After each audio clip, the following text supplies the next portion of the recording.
मैनपुरी रज्जो देवी कबीर आश्रम पर मैनपुरी का 13वां ध्यान शिविर एवं माघी संत सेवा सत्संग समारोह का हुआ शुभारंभ। ध्यान शिविर से क्या लाभ मिलते हैं? तन और मन को पूर्ण स्वस्थ रखा जा सकता है। हमें अपने जीवन को समझकर जड़ से भिन्न चेतन स्वरूप का बोध होता है। स्वरूप बोध से मन के आयाम से पार दृष्टा स्वरूप की जागृत आती है। आत्मज्ञान, आत्मस्थित एवं आत्म साक्षात्कार होता है। ये ध्यान शिविर प्रथम ध्यान सभा 5:30 बजे से सुबह 7 बजे तक, द्वितीय ध्यान सभा 8:30 बजे से 9:30 बजे तक, तृतीय ध्यान सभा 11 बजे से 12 बजे तक, चतुर्थ ध्यान सभा 3 बजे से 4 बजे तक, पंचम ध्यान सभा 7 बजे से 8 बजे तक प्रतिदिन होगी। ये ध्यान सेवा 21 फरवरी और 22 फरवरी को होगी।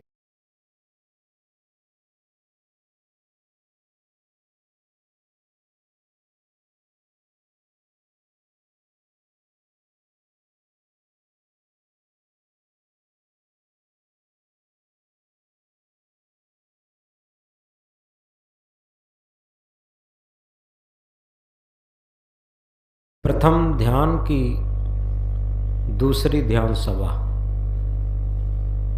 यथार्थ में दुनिया में सबसे मंगलमय विधान सत्य से जुड़ना है। दो ही बातें हैं। जब हम असत्य से, हमारा मन असत्य से हटना शुरू करेगा तो सत्य से जुड़ना शुरू करेगा। ये स्वाभाविक और अपने आप है। इसलिए ये सामूहिक ध्यान शिविर कराया जाता है कि हम लोग बड़े उत्साह और बड़े उमंग के साथ जो जीवन का सबसे मंगलमय विधान है, शांतिमय विधान है और कहना चाहिए सत्संग में विधान है। क्योंकि सत्संग उसे नहीं कहते जो हम आप बैठ के भजन गा लेते हैं,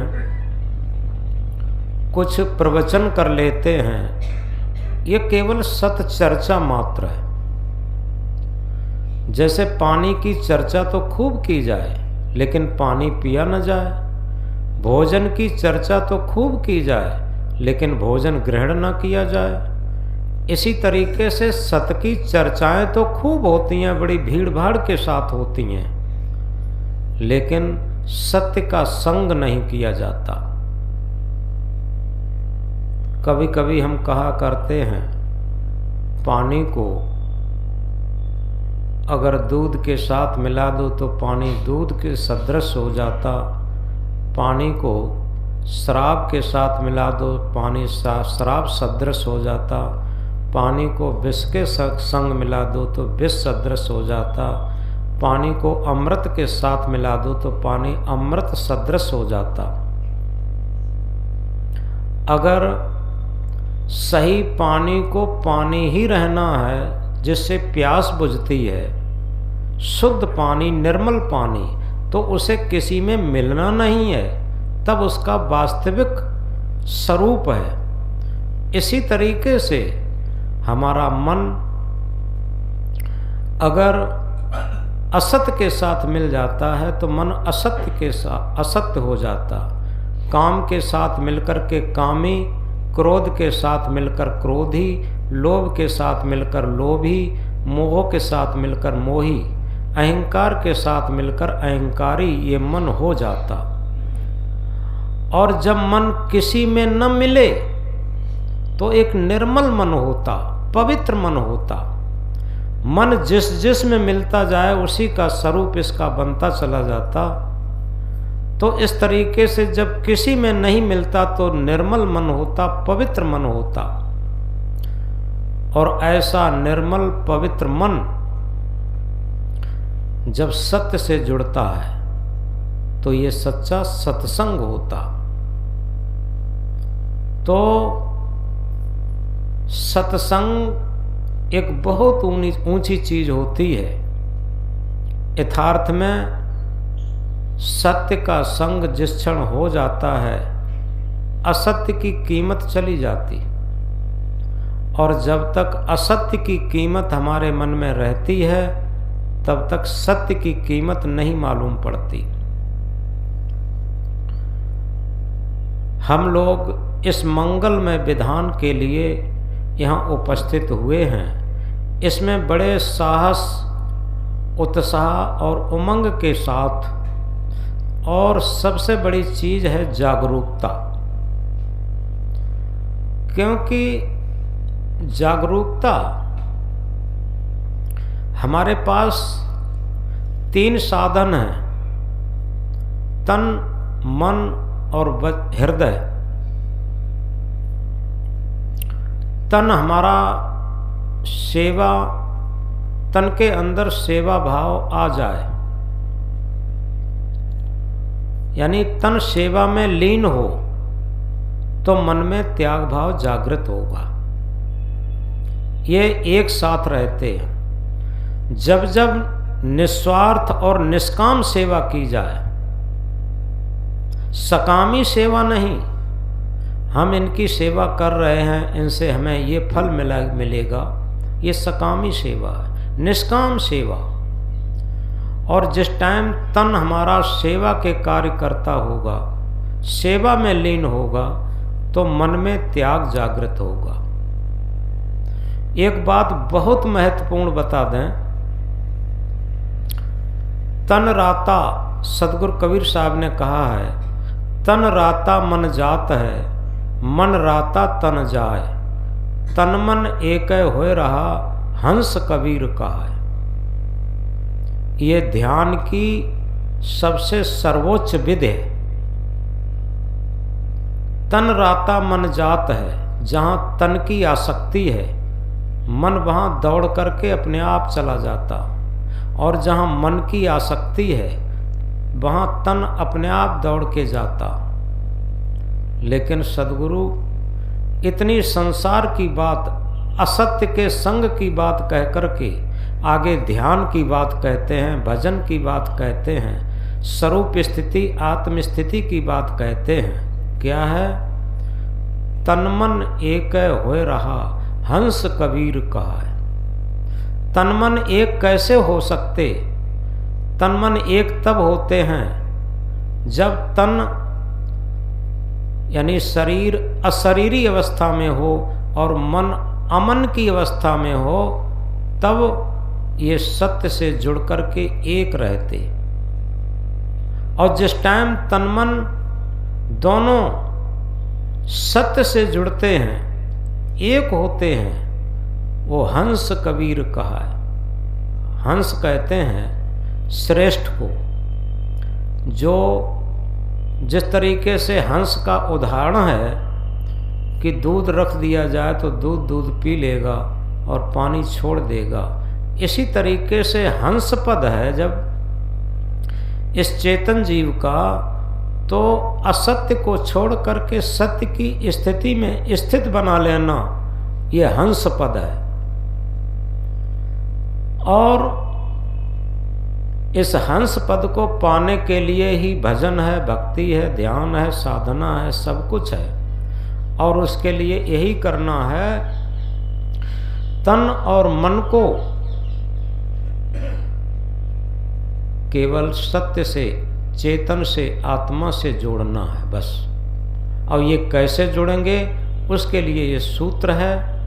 ये बाहर बड़ा बोर्ड टांगा गया है, बैनर, उसमें ध्यान का एक चक्र भी है।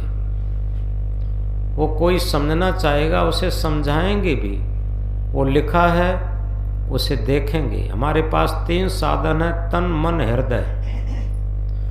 तन हमारा निष्काम सेवा में जब लगा होता तो मन में त्याग भाव जागृत होता, और जब मन में त्याग भाव जागृत होता तो हृदय में प्रेम प्रस्फुटित होता। ये क्रमशः हैं, अपने आप हैं, स्वाभाविक हैं, प्राकृतिक हैं। जब जब हमारा तन सेवा भाव में लीन होगा, मन में बहुत त्याग होगा अपने आप। त्याग थोपा नहीं जा सकता। वो असत संसार से, विकारी संसार से, वासनाओं से, स्वार्थ से, सबसे हट कर के उसके अंदर त्याग जग जाता। त्याग थोपा नहीं जा सकता। त्याग अंदर से एक मन की स्थिति होती है, वो प्रस्फुटित होता। जब मन में त्याग जगता है तब हृदय में प्रेम प्रस्फुटित होता। तब तक प्रेम नहीं जग सकता, त्याग नहीं होगा। राग में ममता होती, मोह होता, आसक्ति होती। इस बात को बहुत गहराई से समझें। राग में ममता, मोह, आसक्ति होती और जहां त्याग होता वहां प्रेम होता। तो जब प्रेम प्रस्फुटित होता हृदय में, तो हमारे जीवन की सच्ची जागरूकता आ जाती। और जब जागरूकता आ जाती है तो हमारे अंदर पुरुषार्थ जगता।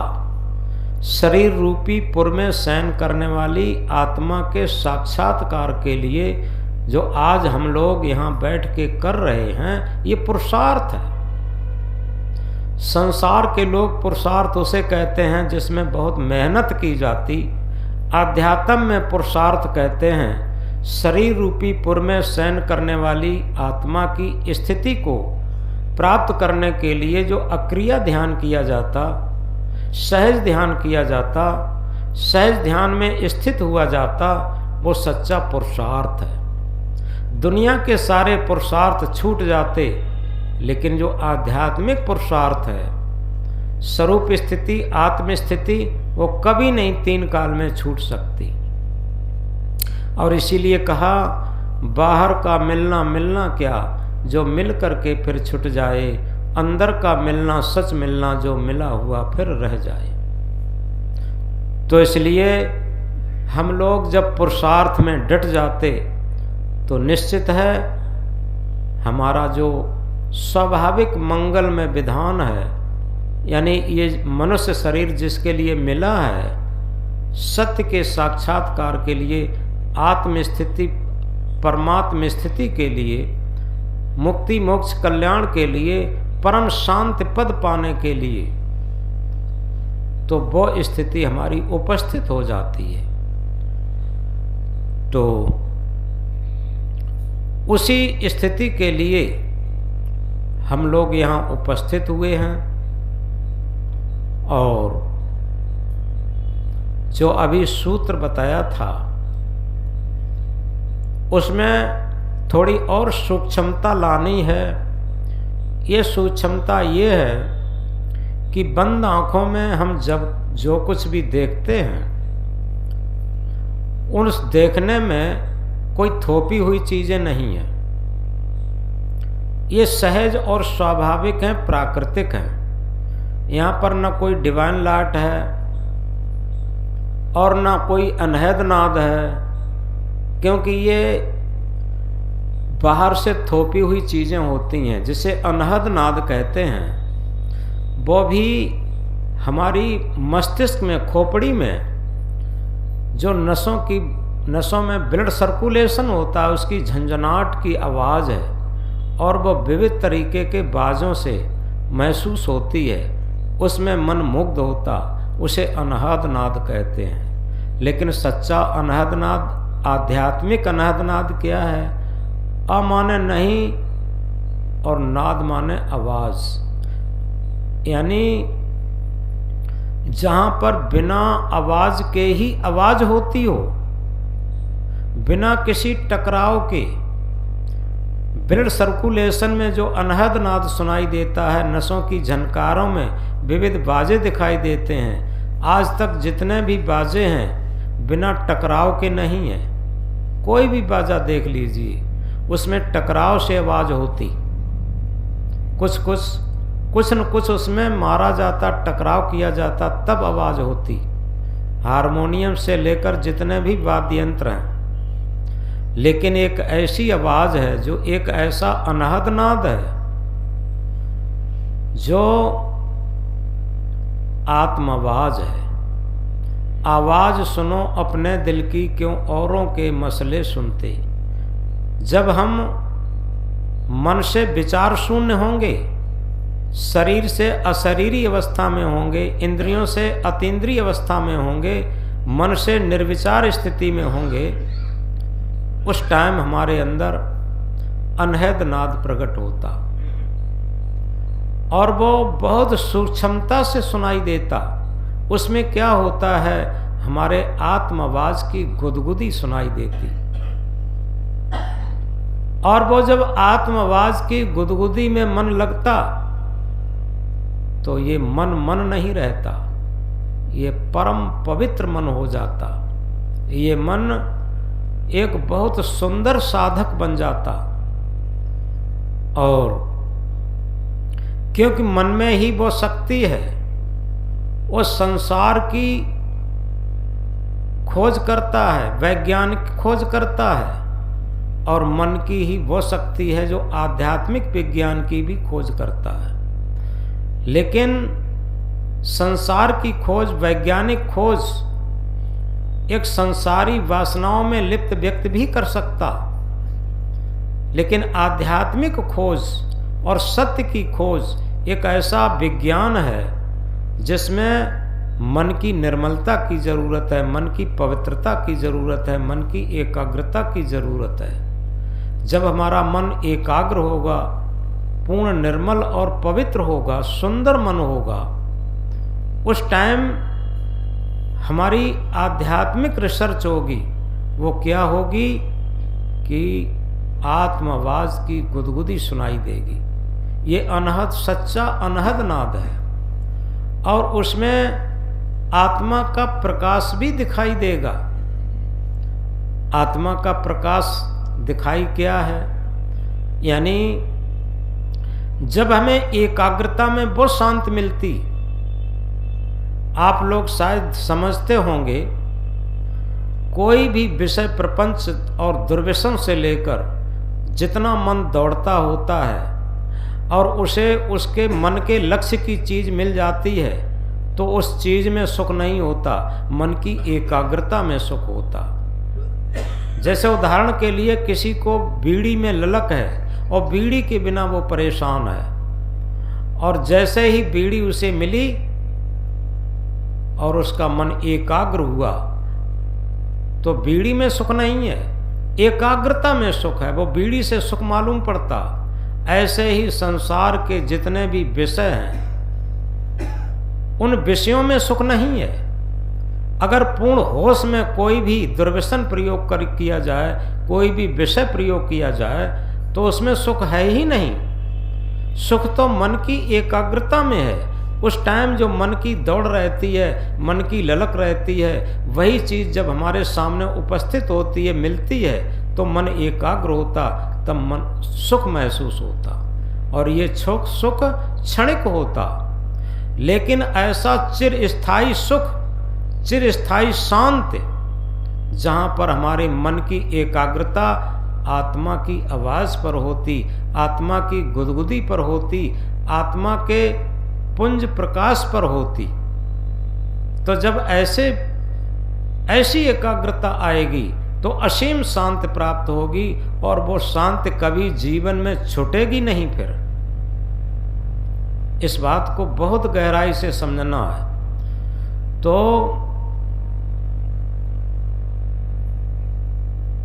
जितना भी अभ्यास हमारा सूक्ष्म होता चला जाएगा, अभी तक हम बंद आंखों में जो कुछ भी दिखाई दे रहा है वो देख रहे हैं, लेकिन इसी के साथ एक आगे और मंजिल है। देखते देखते एक क्षण के लिए जब न देखने की स्थिति आएगी, तब आप देखना आत्मा की अंदर से गुदगुदी भरी आवाज, उसे आवाज भी नहीं कह सकते, उसका स्पंदन ऐसा शुरू सुनने को मिलेगा, ऐसा देखने को मिलेगा कि परम शांति मिलेगी। एक क्षण की वो परम शांति हमारे जन्म जन्मांतर के संस्कारों को फीका कर देगी। और हमारे जीवन को कृतार्थ कर देगी उसी क्षण। तो इसलिए बहुत सावधानी, बहुत जागरूकता के साथ इस अभ्यास में उतरें, क्योंकि ये और सूक्ष्म हो गया। और इसके बाद जो अगला सूत्र है आगे के सत्र में, आगे की ध्यान सभा में बताया जाएगा। हम सभी लोग अब अभ्यास के लिए उतरें। सहज आसन से बैठ जाएं, जिस आसन से सहज में बैठ सकें। और कुछ लोगों की परियां काम नहीं करती हैं, वो बताएंगे। तो पीछे व्यवस्था है दीवार के सहारे, वहां बैठ करके पैर लटका के भी बैठ सकते। पीछे एकदम पीछे है, दीवार के सहारे है, वहां बैठने की व्यवस्था रहती है। और फिर भी किसी को नहीं बनता है तो उसके लिए कुर्सी भी डाली जा सकती। सहज में बैठें जिससे कि पैरों में दर्द न हो। तो इस प्रकार सहज आसन से बैठ जाएंगे और उसी तरीके से बंद आंखों में जो कुछ भी दिखाई देता था वो देखेंगे। देखते देखते इतनी तल्लीनता आ जाएगी धीरे धीरे कि, क्योंकि किससे देखेंगे, आंखें तो बंद हैं, लेकिन मन से देखेंगे। मन देखता है अंदर की चीजें। जब मन अंदर की चीजें देखना शुरू कर देता, अंदर हमारे क्या घटित हो रहा है, बंद आंखों में क्या दिखाई दे रहा है, झिलमिलाता हुआ प्रकाश, फैलता हुआ प्रकाश, सिमटता हुआ प्रकाश, अंधकार मिश्रित प्रकाश, बंद आंखों में जो कुछ भी दिखाई दे, चिलमिलाता हुआ प्रकाश, जो कुछ भी दिखाई दे उसे देखें। और धीरे धीरे इतनी जागरूकता और तल्लीनता से देखते रहें। एक क्षण ऐसा भी आएगा कि देखते देखते देखने की स्थिति शून्य हो जाएगी। और जिस टाइम देखने की स्थिति शून्य होगी, मन शून्य होगा, निर्विचार होगा। और उस टाइम जो आत्मा, सत्य आत्मा की झलक है, गुदगुदी है, उसकी अभीनी आवाज है, परम शांति की स्थिति है, उसका आभास उसी क्षण होने लगेगा। तो इस तरीके से इस पूरे सूत्र को हम सही तरीके से प्रयोग में उतारें। और इसीलिए हम कहा करते हैं, यहाँ अभी ये बताया जाता है और कुछ अभ्यास भी किया जाता है। इसके बाद यहाँ से उठ कर के जब जाएं तो अपनी अपनी जगह पर बैठकर भी अभ्यास करें। जितना अच्छा अभ्यास होता जाएगा, आगे के सूक्ष्म सूत्र उतनी ही समझ में आएंगे। एक ही ध्यान शिविर में आपको लगेगा कि हमारा जीवन बहुत बदल गया और हमारा मन की स्थिति बहुत परम पवित्र हो गई। और जन्म जन्मांतरों के जो कुसंस्कार थे वो उखड़ना शुरू हो गए, हमारे वासनाओं की गांठें खुलना शुरू हो गई, ऐसा महसूस होने लगेगा। और संसार से मन हटकर के अपने सत्य आत्म स्वरूप में लगना शुरू हो जाएगा, डटना शुरू हो जाएगा। तो इस प्रकार अब सभी लोग अभ्यास में उतरेंगे। सहज आसन से बैठ करके पहले वही मंत्र हम दोहरा लेंगे। आप लोग अंदर अंदर दोहराएंगे, हमारी आवाज़ सुन करके कोई भी उच्चारण नहीं करेंगे। अहम शुद्ध चैतन्य ज्ञान स्वरूपम अजरहम अमरहम अखंडम अनुपम। अहम शुद्ध चैतन्य ज्ञान स्वरूपम अजरहम अमरहम अखंडम अनुपम। सभी लोग बंद आंखों में जो दिखाई दे उसे देखें और इतनी लगन के साथ देखें, इतनी एकाग्रता के साथ देखें कि देखना भी शून्य हो जाए। और उस टाइम ऐसी अनंत शांति का अनुभव करेंगे, ऐसी परम गुदगुदी का एहसास करेंगे जिससे कि लगेगा कि ये क्षण हमारा धन्य हो गया।